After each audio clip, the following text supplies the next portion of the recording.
Hello, my beautiful rock stars. It's your girl Rocqi, your revolutionary hippie from Life is Rocqi. Welcome to my YouTube channel. So today on I'm Black Y'all or Rocky's Reflections, um, I forgot to put on my wedding ring, but I feel bare.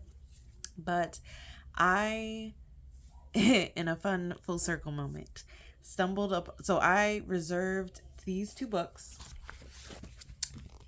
Sweet Clara and the Freedom Quilt, and Patchwork Path, a quilt map to freedom. I reserved them and picked them up from the public library yesterday. Today, I went to a different library than I usually go to because they had an event there. And on the walls were quilts. And they actually were from the 25th anniversary of the African American Quilt Guild of Oakland. I think that's the name. And I remember they did have an event honoring that exhibit, but I had another event at the library to go to, so we didn't make that one. But check out my previous video. I'll also link it in the end, where I went to another museum exhibit about Black American quilts. And I was just reminded that we do have a culture. And while we are oral people, and oral tradition is just stories, and quilts are documenting those stories, we've forgotten this part of history, and in this current climate they are actively erasing our history, and it's important for us to document what our history and culture is, and quilts are part of our history and culture. And I actually found a company that makes quilts from old t-shirts, so I'm gonna have two done. One's gonna be from our like HBCU shirts, and just like my black centered shirts. Oh, shout out to today's shirt, black black black black. And it says, what does it say? All day, every day. And this is from a company, Power and Black. So I'm going back to supporting Black brands, not just doing one-off buys, but supporting Black brands. And yes, my love, Mama's gonna be right out. Okay, can you play with your boombox a little bit more?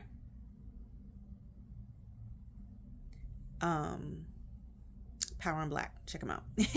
But yeah, and these were beautiful quilts. So yeah, I'm getting the t-shirt about HBCUs. Shout out to Hampton University. That's where my husband and I went and graduated, and just like black center shirts that I wear. But I also am gonna get a quilt made from my old family reunion shirts, and they also have an option that include photo panels. Because I got rid of the family reunion shirts of my childhood because I couldn't fit them anymore, but I took a picture of them.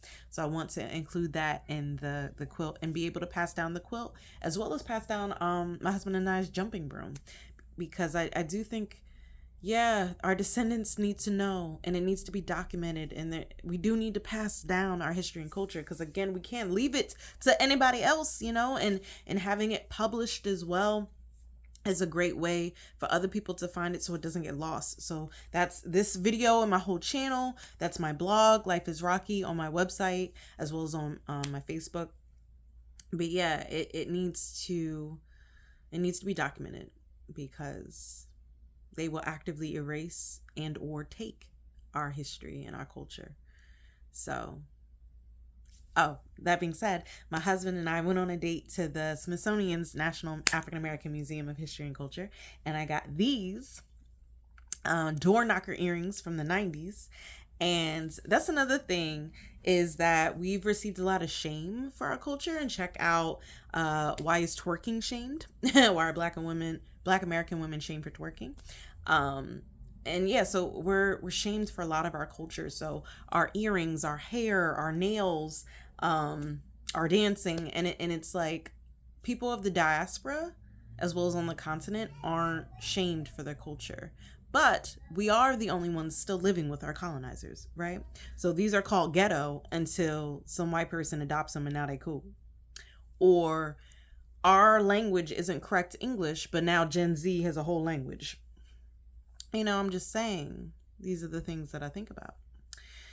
So yeah, when I saw these at the museum, I was like, I need to get these. And especially because my husband is Guyanese, first generation Guyanese American, and I'm learning a lot about his culture as well. And I'm like, yeah, y'all didn't deal with some of the stuff we are still dealing with, right?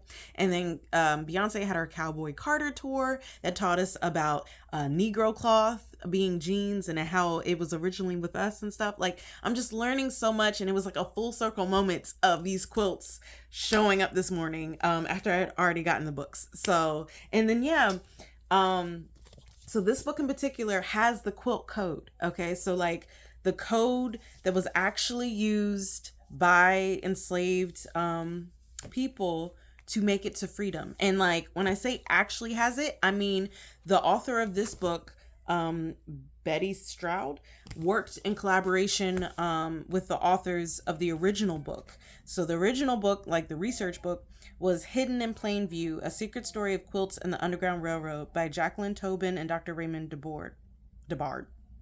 And that was from that was told to Jacqueline Tobin by African American quilter Ozella McDaniel Williams in Charleston, South Carolina in 1994. And apparently the story was held in secret in Ozella's family and just passed along for the generations. And so Ozella was like, Jacqueline, write this down. Because yeah, our stuff needs to be documented. And like, who even remembers that we use quilts, you know? So like, because I'm not sewing, you know, I'm not learning to sew either. So yeah, I'm glad I found the company that can make quilts from t-shirts, because we can't do that. But yeah, but reading that, I was like, oh my gosh, like so much we just weren't exposed to. And like, I've been telling my husband, like, I want to go to the Black Meccas in the United States. So I've already been to New Orleans, and I did a lot when I was there. I went to the Whitney Plantation. Shout out to that plantation, because that is one that actually goes and centers the point of view of the enslaved versus other plantations that center the point of view of the master. Like, I'm not trying to learn about them. So yeah, I appreciated just that angle of point of view of like, let me honor my ancestors, you know? I think I also explored the Treme Festival, which is the oldest Black neighborhood in New Orleans.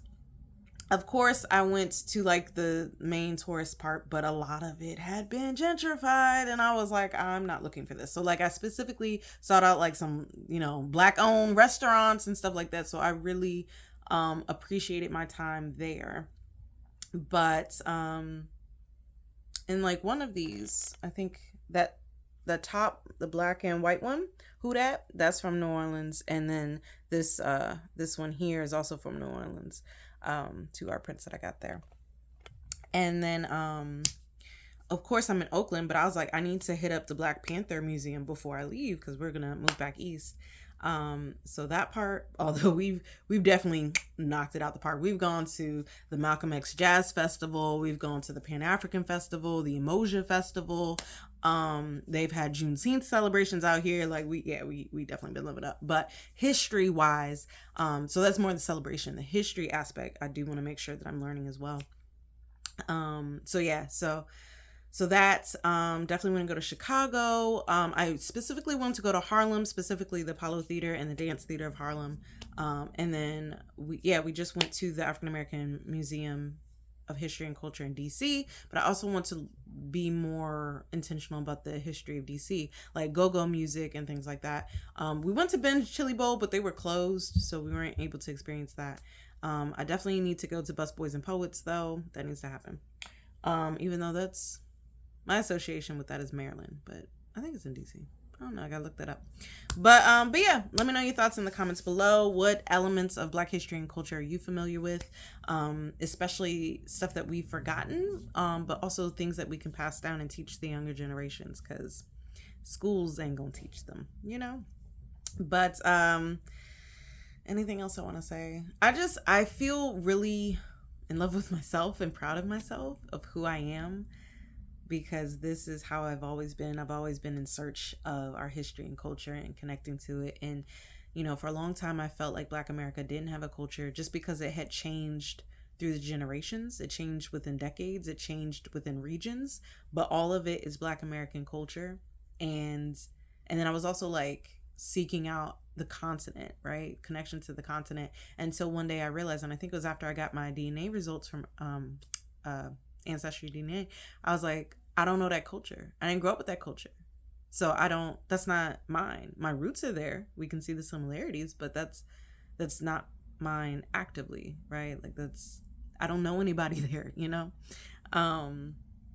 So that was humbling, but also eye-opening and putting some respect on what Black Americans have built on this land. And to know that we are a global culture, and like one of the only in the diaspora that are a global culture, specifically with hip hop, but all of our music is global, but also our fashion, our language, put some respect on it. So it made me feel proud, because like in my book, because yes, I have a published book, The Roots Beneath the Tree, Book of Poetry by Ashley Raquel. Check it out. Link in the description box below. But one of my poems is questioning the Black identity and what it means in Black culture and things like that. So to come to a place at 33 where I'm really feeling cemented and grounded in who I am as a Black American feels really, really good. I'm glad to be in the space. I'm glad to reclaim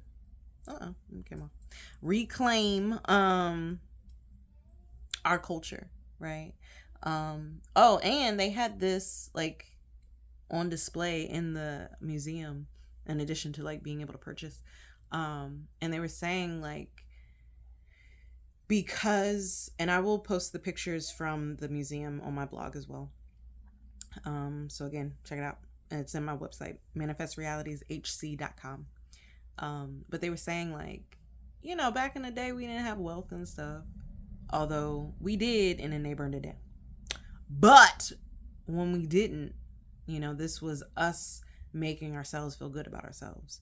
And they turned around and shamed it. And then stole it and acted like they created it. Like that's some shady shit. Anyways. But shout out to these books, to me learning more about the history of African American quilt making.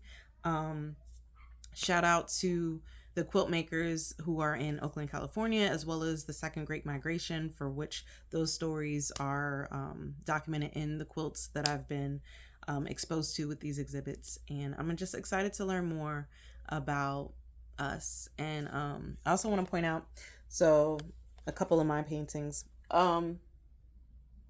So some of these paintings are by Justin Copeland. So like these two on the wall there.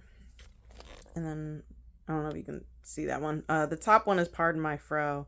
But let's see. So this one I did, the sunset I did.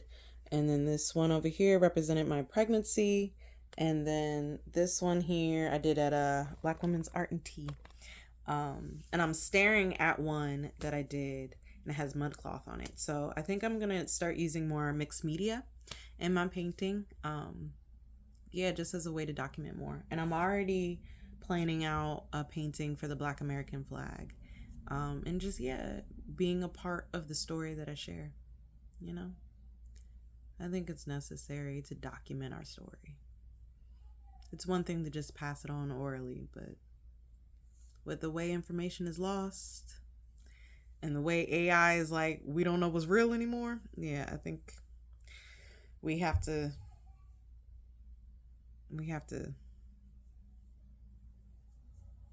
make it known. So I'm glad I was able to discover these things. I'm glad I was able to celebrate our culture. And let me know your thoughts in the comments below. And as always, take care of you. Light and love.